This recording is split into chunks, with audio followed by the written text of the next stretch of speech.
everybody. So here we are, beautiful Sunday morning, fixing our broken axle. Steve-O's underneath doing some work right now. Planning to go out today to North Star, hopefully run that 6. This could potentially be the last race of the season. We don't really know. It's just kind of tentative on the weather. So we're going to go out and try to do the deal today.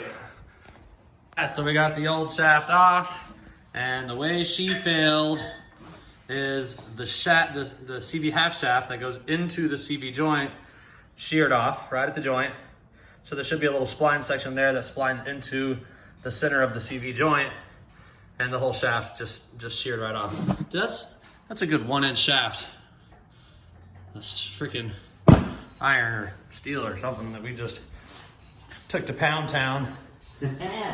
So now we're getting our new shiny bit installed. It's going great. And then we're going racing. Piece of cake. Easiest axle you'll ever replace. 6 bolts. Don't even gotta take the wheel off. And thank God it is. So we're here, got the axle fixed up, everything's rolling, ready to go. Just making a little bit of adjustment, getting it back to our 11-pound launch where we were at before we started breaking things. And on the way in, our buddy Rob, our tech guy, actually told us that he's running a 7.0 index tonight. It's the first time I think that they've done it out here, at least that we know about.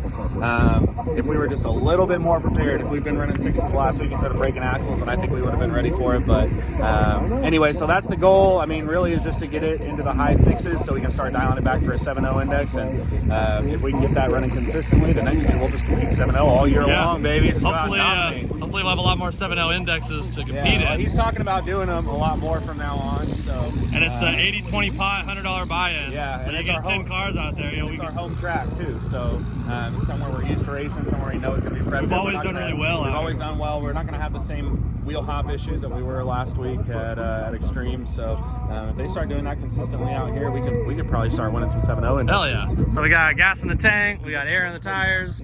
I had to change the tune-up because we pulled so much power out of it at Extreme last week, so we got to put that power back in. But we're pretty much going to target the same thing. We're targeting 22 pounds of boost. I got a little reducer through the vacuum hose that feeds from the boost reference on the turbo. And my thoughts are, if we can just slow the flow of air that goes to the wastegate, then the MAC valve will have a better chance at exhausting enough away from the wastegate to keep things shut. This turbo's got way more in it to be making 20 pounds. Robert at Force Performance also told us that we can remove the actuator rod off of the throw and give it a couple of turns to shorten it. Basically what that's going to do is just open the wastegate less and allow less exhaust gas to bypass so we can make a little more boost. So we'll keep that in our back pocket, but hopefully this reducer will get us up. We only need to get up another 2 pounds, so we're not shooting for the moon yet. So hopefully that'll do enough to get us to 22 pounds consistently, and then we're gonna definitely be running 6s as long as the rear end stays together. Oh yeah, look at that beautiful beast. Coming around to run a 6.0 right off the trailer. You sexy thing. All right, baby, we're out here, first pass of the day. All right, let's see what kind of boost it makes. Oh yeah, she's sticky today.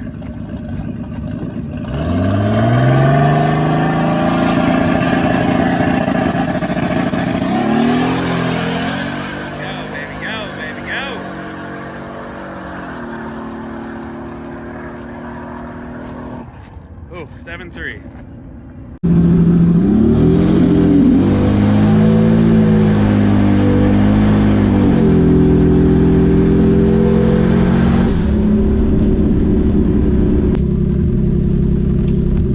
So we definitely didn't make enough boost. 60 put it at 154, which is badass. Ran a 7.3 at 90 miles an hour. Probably just 19 pounds of boost on the whole pass. So we'll look at the data logs and figure out how we can make more boost. I'm a little disappointed. I expected to make more boost just with that little restrictor that I put in the boost reference hose, but it launched like a mother and it got out of the hole real good. So today's challenge is just going to be making the boost we want. And we're going to try some things to make that happen. All right, so I just made the first pass. We ran a 154 60 foot, which is good. It was only a 7.3. We only ran like 18 or 19 pounds of boost and only went 90 miles an hour. So I started digging around under here, seeing if we had any kind of boost leaks. And what I found was this little hose. This goes back to the transmission. It's a reference for downshifting. And the hose that was on it, you could just grab this and lift it up and slide it in and out. So I got a new piece of hose installed on it now. It's nice and snug. So hopefully that is the boost leak that's causing our low boost pressures. Hi! Hello? Hello, camera? Just fucking scream at it, dude. I can always I can always turn the volume down.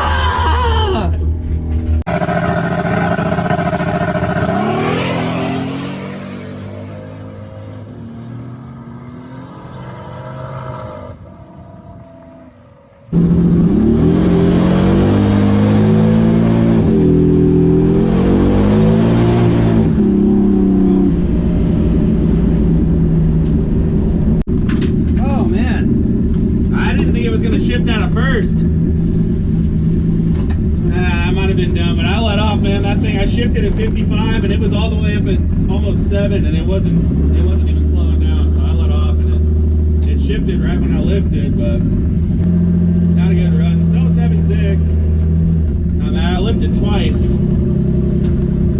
It just didn't feel right. Felt almost like it was just slipping right through first. I didn't even feel like it was gonna shift. I'll talk to Steve about it, see what he thinks. Something definitely went wrong. I heard him lift off the throttle. I heard him get back in it, and then it sounded like he might have lifted again or just hit rev limit. Something definitely went wrong with the shifts. So we'll see what happened. First, it went all the way up to, I shifted at like... It sounded like you lifted the throttle. I did, because I shifted at like 54, and it went all the way up to 7, and it wasn't showing any signs of shifting at all. So we're starting to lose second gear again. Whoa, our duty went really high. Oh, our duty is really high. What's it at? 90 something, 92. Probably need to replace that filter. No, the boost duty is. Oh, the boost injector duty. Alright, let's put that the injector duty. Yeah, we usually run like 69. It's not leaning out, but we need to keep an eye on that. We probably need to replace that filter, honestly. I don't think we've done that filter since. We got it. I think I might have put a new filter on it when I did the 85 conversion. Alright, so we noticed after the second pass, Matt got off the throttle a little bit because the transmission was shifting funny, which is not a surprise to either of us. But we noticed after looking at the data log that our duty cycle on the injectors was getting really high. It got up to like 94%, which is strange. Like the last time I remember looking at the duty cycles running similar boost, it was at like 69%. So we have tons of injector. We're not having any issue there. And assuming the fuel pump's healthy, we decided that the most likely thing was our fuel filter's getting clogged up. I don't think we've replaced it since we did the E85 conversion. So we're gonna go ahead and swap out the fuel filter, and hopefully that brings our fuel back to where we need it and everything's good. But it did make 22 pounds on that last pass. So things are looking good. If we can get the transmission to be happy, then, and the fuel system safe, then we should be able to do what we came here to do.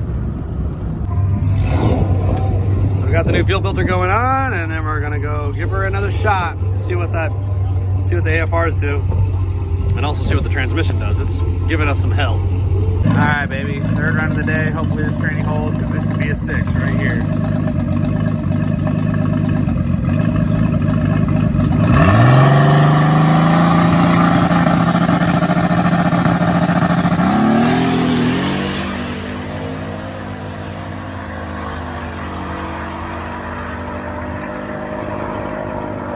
Another 7.3.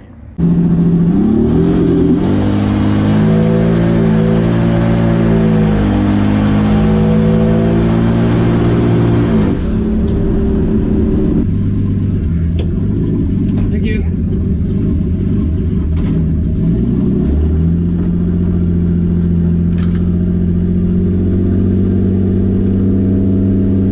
So that was another 7.3 at 93 miles an hour. We definitely made some better boost, but the 1-2 shift is not good. I think we've pretty much given up second gear again. I don't really know what to do about that. I'm not sure where I shifted. I wasn't even paying attention to the shift. It left so hard. 157, 60 foot, 7 7.34 and 93 miles an hour. It made a lot of power. We definitely made a lot more boost. But this tranny is gonna fight us getting to this freaking 6. Unless it starts acting differently, it's not gonna happen. I'm just not sure if the Jatco has a 6 in it. So once again, not surprisingly, we seem to be losing second gear again. The 1-2 shift is nasty sloppy. It's going up to red line. It's barely happening, So to be honest. it's looking very unlikely to run the 6. We're actually managing to get the boost we want now. Even after replacing the fuel filter, we still got pretty high injector duty. Those things probably need good cleaning, or we may have a problem with our fuel pump. But in any case, we're still gonna try to be fast today. What's your plan on the 1-2 shift? I think I'm probably just gonna shift her like right at 5,000.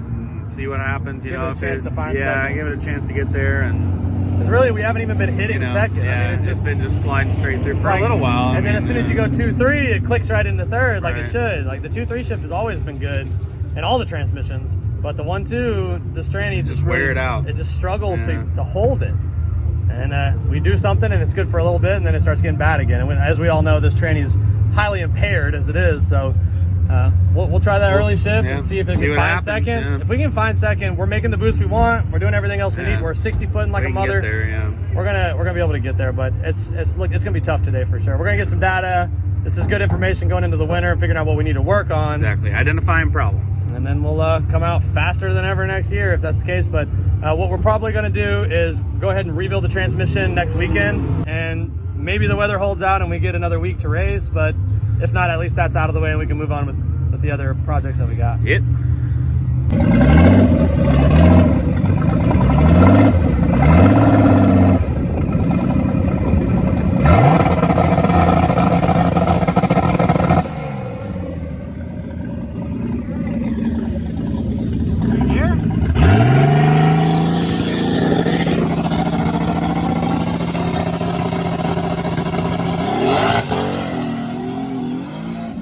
So that was weird. Matt got up to stage and he got on 2-step and it sounded like he was just in neutral, like he wasn't even in gear. And then it finally grabbed hold at first.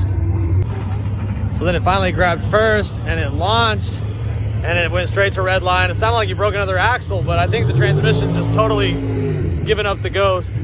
I haven't seen him come around yet, but he hasn't called me for assistance. He made it to the end of the track, barely. So looks like we're gonna be packing it up. Hopefully all it is the transmission.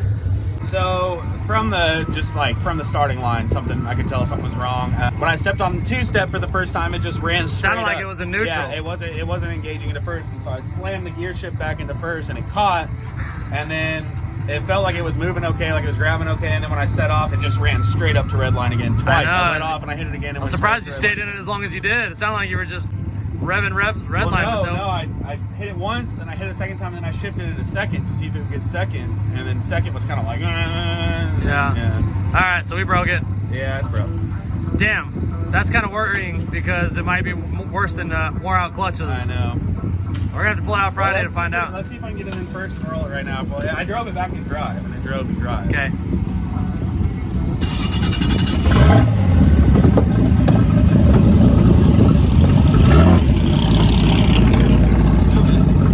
That's weird, dude. Yeah. It was totally acting like it was slipped into neutral or something. And first gear hasn't even been giving us any trouble. We've been cutting 1.5s. I know. I'm just worried to fuck something else up. Yeah, I think we're done. Yeah. Okay, let's load it up. Okay. Well, the old tranny finally gave out on us. We had to push her on the trailer, lost all drive gears. Luckily, some fellow patrons were helpful enough to help us get it on the trailer because it did not move at all. Yeah. Whatsoever, no direction. I was able to get it rolling back from the ticket booth, but once it got here and put it back in park, it went out completely. Yeah. So we'll be rebuilding her this week. So now the plan is rebuild next week. I doubt we do any more racing, but who knows? Maybe with any luck, maybe in a couple weeks they'll have another Sunday night drag if it stays warm. It is Texas, so you never know. But we'll have that out of the way. If nothing else, we'll have the tranny ready to go for next year, and we can focus on whatever else we need to. Which I don't really know what all we need to focus on, but we're gonna find out. We're gonna just play it as we go. But as of right now, we keep breaking the rear end, we keep breaking the tranny. We know where our problem areas are. We know where we need work. The old L28's still running strong. The damn motor won't die, but everything else is braking like crazy now that we're pretty fast. But we did run a couple 7.3s tonight, or today. So that's pretty badass. Not a terrible day out for sure, especially considering the state that the training was in when we got it here. Yeah, we were 60 foot and good. Everything else felt really good. Now we got the boost where we want it to be. So we'll just keep on fixing it and racing it. Keep it on, brother. Do it again in a couple weeks.